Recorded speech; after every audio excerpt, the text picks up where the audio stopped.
abakunzi bacu nk'uko mubireba aha ni Nyabugogo. Impanuka y'imodoka yahitanye inzu nk'uko muri kubibona. Ntabwo biba byoroshye muri iyi minsi, no kujya mugenda mugafata ingendo mwabanje gusenga Imana, mukajya mwishinganisha rwose. Murabona yuko muri iyi minsi bitoroshye, Satani aba ari mu kazi, ntabwo aba yicaye.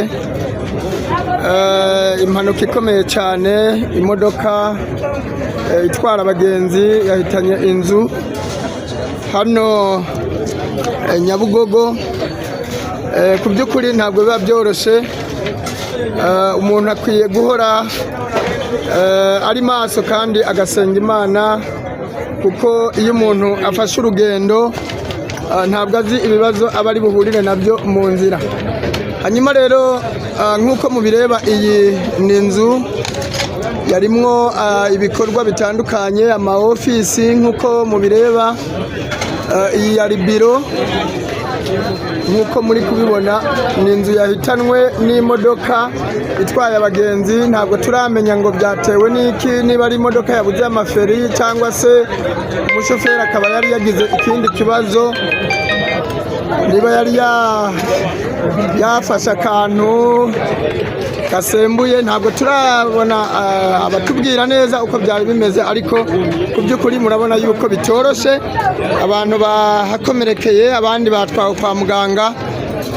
Rero turacyakomeza gutohoza iyi nkuru. Nk'uko mubireba, turaza kubaza abantu batandukanye batubwire uko byagenze n'uko babibonye. Bakunzi bacu, aha turi Nyabugogo, ahantu habereye impanuka ikomeye cyane. Ntabwo biba byoroshye, akazi ni kenshi cyane, hari abantu benshi. Abashoferi bibahe isomo, mujye mugenda neza mu mihanda. Murabona yuko hano habaye ibintu bikomeye cyane. Security, mwatuvugisha mukatubwira uko byagenze hano. Bahageze mbere y'abandi. Yego. Yego.